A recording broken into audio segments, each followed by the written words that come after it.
Welcome everyone, I suppose, to oral session 3.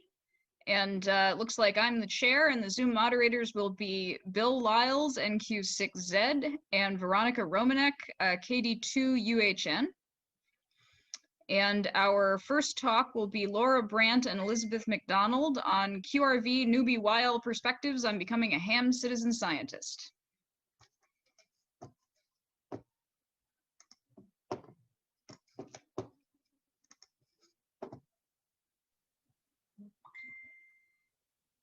All right. That looks good. Laura, are you there? I'm muted. I chronically mute myself right before I start talking. How is everyone? All right. So my name is Laura. I'm the project manager for Aurorasaurus, and I am joined today by Dr. Liz MacDonald, who is a space physicist and the Aurorasaurus Citizen Science founder. We do have a third author, but she was not able to be here with us today. Her name is Connie Atkinson. She is a 4th grade teacher in Detroit Public Schools. The three of us took a wonderful physics of ham radio class with Dr. Pat Reith, W5TAR, which is a wonderful handle, last fall, and we were able to get our technician licenses. But coming at it from different perspectives, I do not have a science background. Liz has an extensive science background. Connie was coming in as a teacher. There were some things that surprised us. So we were able to do this through the help of largely the HamSci community. So we're very grateful to you all on that. But we had some learning curves we wanted to share. This is kind of a tag on to the end of HamSci 2020, in which David Vine, WA1EAW, said, "To survive, amateur radio needs young adults who enthusiastically embrace our form of radio communication." And he was talking about students, which was Connie's goal, to engage 4th graders in HamSci. But we also want to extend that to new participants like me and Liz, who are here and want to be part of this community as well. We do because this community is amazing. You all research science just at the drop of a hat. You volunteer.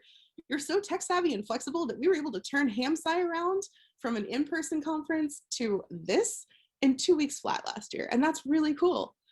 You all are experts, and we want to ask your expertise today. And you're welcoming Elmers. You made us feel comfortable with some of the more complicated aspects of ham radio. We would not have been able to do this without you, and we want to make sure that other people feel just as welcome as we did.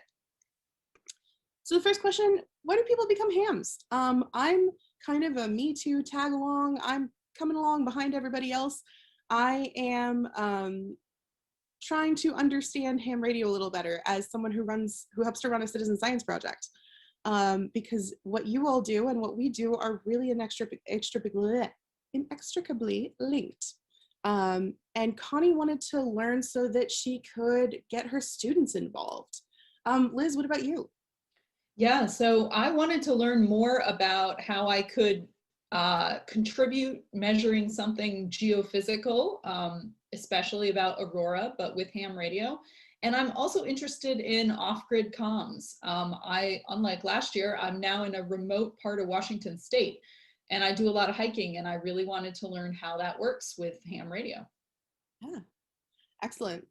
So we noticed a couple of things as we were coming along where people were like, yeah, it's kind of a thing, but you know, it's the way things are. We noticed that because ham radio is 100 years old, there are practices from the early days that have kind of stayed on in a vestigial sense, but that can be off-putting to newbies. So for example, YL is an affectionate term. It's a really strong term for someone within the community, but if you call an adult woman a young lady outside of that, it's actually really rude. So it can be very off-putting coming in from the outside on that. We had concerns about privacy and safety. There's a lot of automated PII, or personally identifiable information distribution, that is very normalized in the ham radio community, but was real surprising to us, and really might have curbed our enthusiasm if we hadn't had the support we had, or if we'd known about it earlier. Liz, do you want to comment a little more on some of these? Yeah, so as we were taking the class, you know, looking out for local, because there's a pandemic, it's really hard. Everything is remote. And so learning is even harder. There are some great YouTube channels, and the class was great, but, you know, also because it's 2020, I wasn't comfortable at my local ham club, and there is no college club anywhere near me. So it's been difficult to find people to learn from in person, which is, I think, a missing part that would really help as well. Yeah, exactly. And just to speak very seriously for a moment, we mentioned that there's a lot of PII sharing, and a lot of that is linked to your call sign. Call signs are really fun, but for some people, they can say too much. As a woman and as a queer person, it was pretty intimidating to me to realize that my personal address might be published online because of a practice that's called doxing, which has really gained traction as a way to punish women and minorities in the last few years. And this is when people publish your personal information with an invitation to go harass you. It is something that happens frequently to people in my communities, and it is something that I would, even just in terms of stress level, prefer not to make super, super easy for people. So that was pretty intimidating for me. Liz, do you want to talk about some of your hiking? Yeah, also just sharing your information, your live geographic volunteered information. Being able to opt into that or fuzz your location is very typical for citizen science, where you're giving explicit permission for how those data are used. And so I think there's a big conversation here to be had later on with that, and especially with regard to the systems that are being built. And it's really important to be clear on how people can be protected and to know that when you're looking at it. So. Mm-hmm. Thank you. And then there's the uncomfortable side. And this was something that when we talked to people, they were kind of like, yeah, this exists. But it's really uncomfortable for newbies. If you've ever heard one of those conversations on the radio, imagine what that's like as your first conversation you hear after getting your ham radio license. And how many people we might lose because of those kinds of conversations. We were talking with Dr. Phil Erickson about this, and he was kind enough to write up a nice little quote for us about this. He said, some ham discussions can be misogynistic and highly political. Ergo, SSB phone activity in the 75-meter band. These triggered large worries for us, for him as a parent, of younger budding scientists and for potential members of the hobby like me and Liz. The overall effect is unacceptable and a barrier to broad participation. To make progress, these need to be addressed directly at the community level. And again, this gets more into a personal information question. If there is a strong subculture of this, or those people really want to have my PII, I'm not really sure. Another limitation is time and money. It takes a lot of time to get a ham radio license, and the equipment can be expensive. Liz, do you want to comment on that some?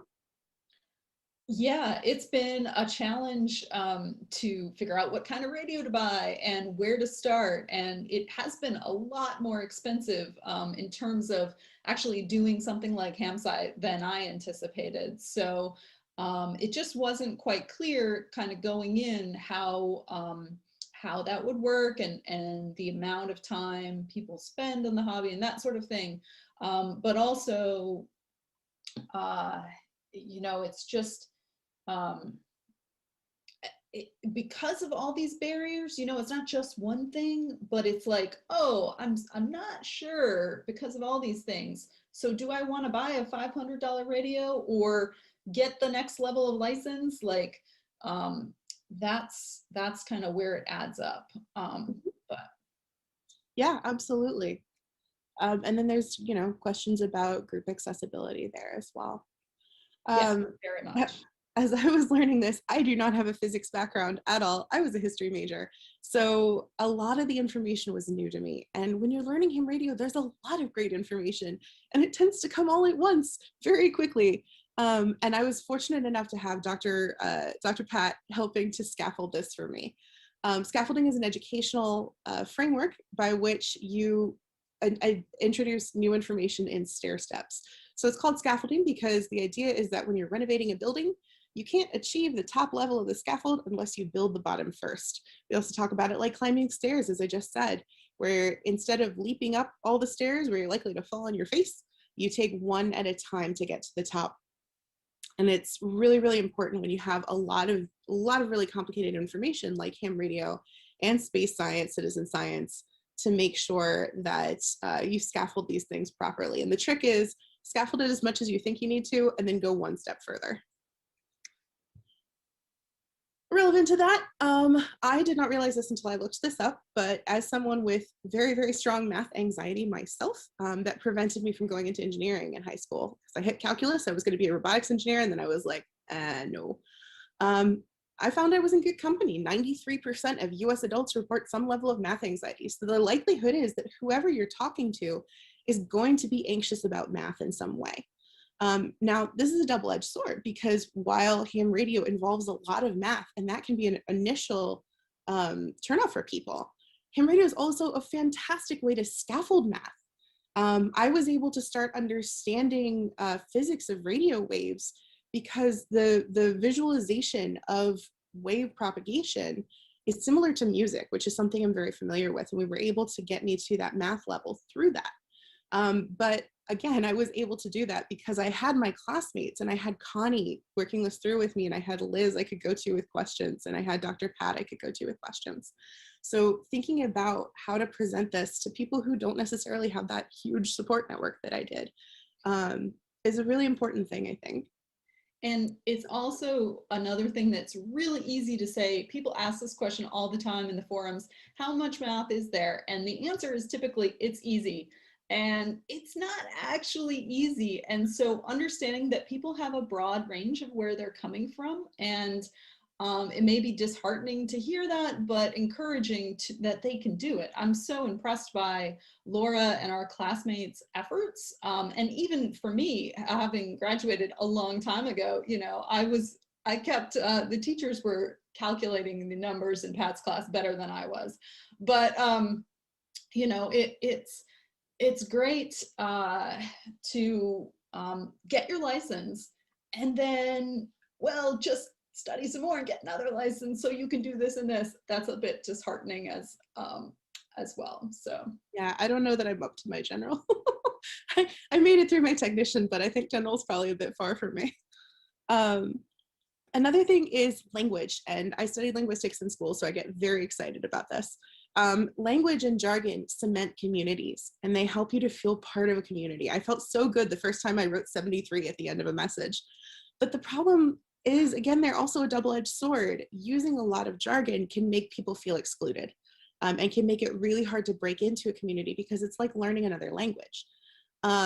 So one fun activity that Liz and I really enjoy at the American Geophysical Union Conference is something called the Upgoer 5 Challenge.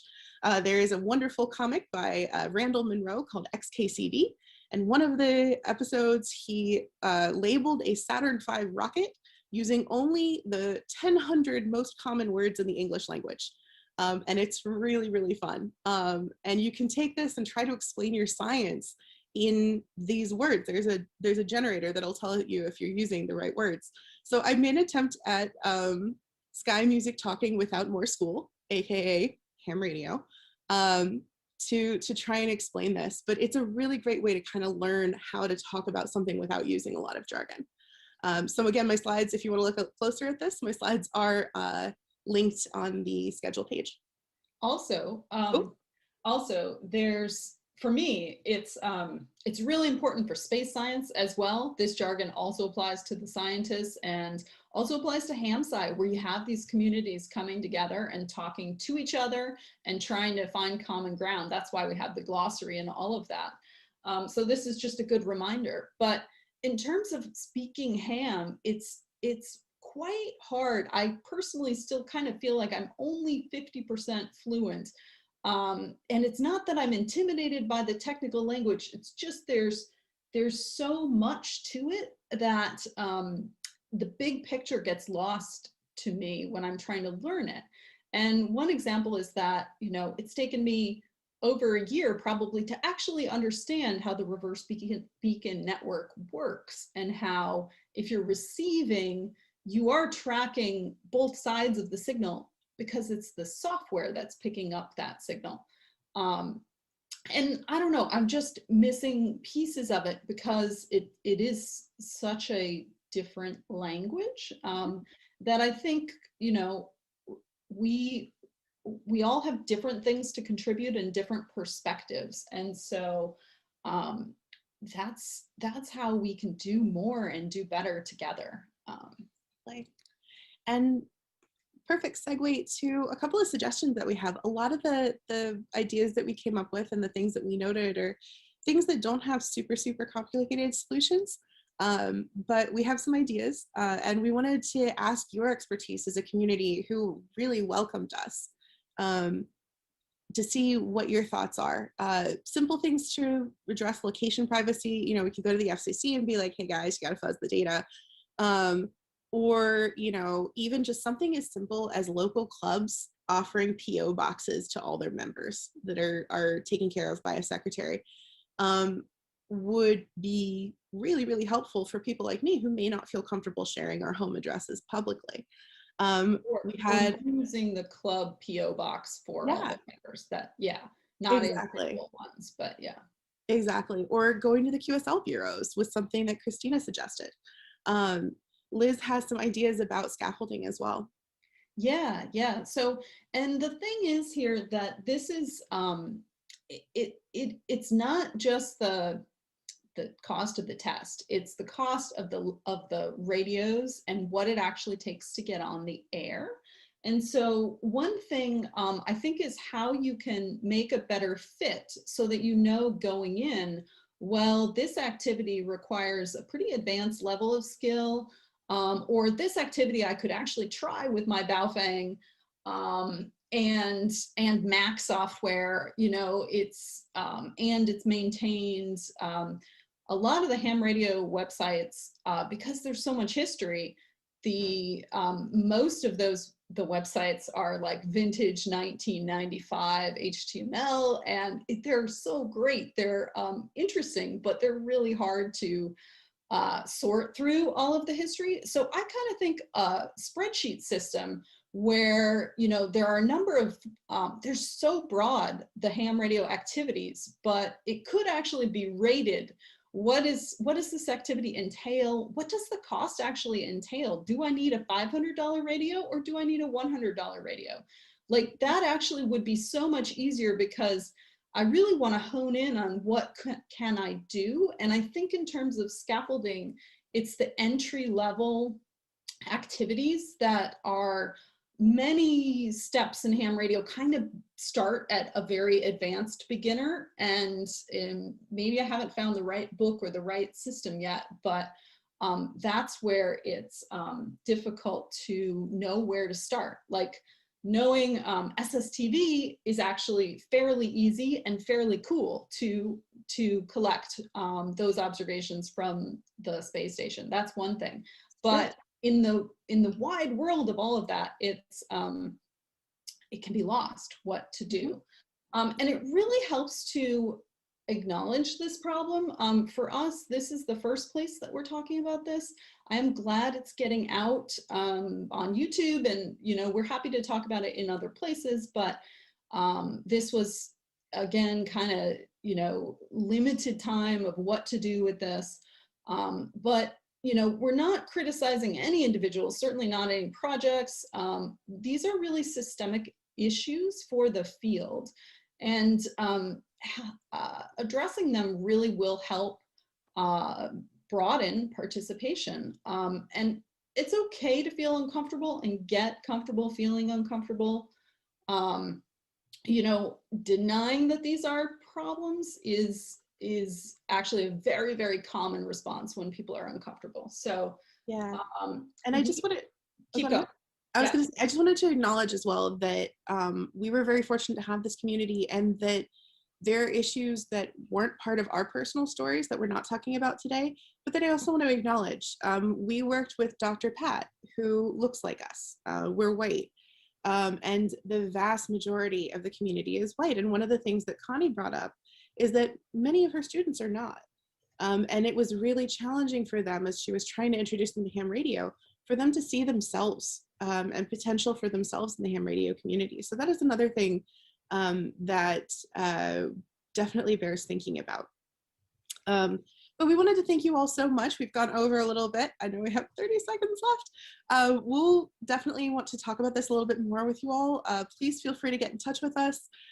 We'd love to talk tomorrow at during the lunch hour, and we'll hope to have some more information about that soon. But thank you again for all your help with our Becoming Hams, for taking the time to listen to us today, because again, we came to you guys first, for working together with us to help more people become hams, and for just being an awesome community. So thank you again. Yeah, and I think also, especially for lunchtime, we really want to talk about personal space weather station and understand, you know, how many characters of geographic data are you actually sharing, and you know, is it actually a safe system, kind of thing. So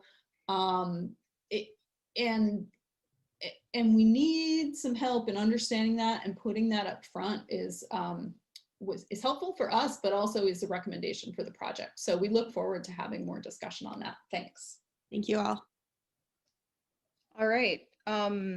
There is a lot of discussion in the chat about security of addresses, which is probably a longer topic. But Carl, if you don't mind me taking 30 seconds to say this here.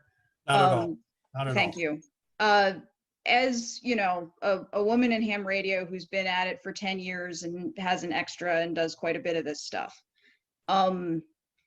These doxing concerns are very real, and they affect people whom you know. I had a friend who was a semi-public figure, and she was doxed through her ham radio call sign. Somebody put out a call online saying, go to this house and rape the girl who lives there. And I was her roommate at the time. So just be advised that these concerns are not coming from nowhere, and that the purpose of the mailing address is for the FCC to be able to reach you by mail, which they no longer do. So there are a lot of informal solutions in the community. I think probably the quickest way to solve this issue of addresses and things is to come up with answers as a culture that we can encourage new hams to pursue. But be aware that, you know, when people are saying that there are concerns about personally identifiable information, and when people are saying that there are concerns about exam fees, usually this is coming from a place of personal experience and not a hypothetical. And finally, just one final note on that, the thing that makes the absolute most difference is having a community around you who is welcoming to you as a person. So anyway, thank you for letting me stick that in there, just because I know that it's a tricky topic, and I really wanted to say that while it was still on the table.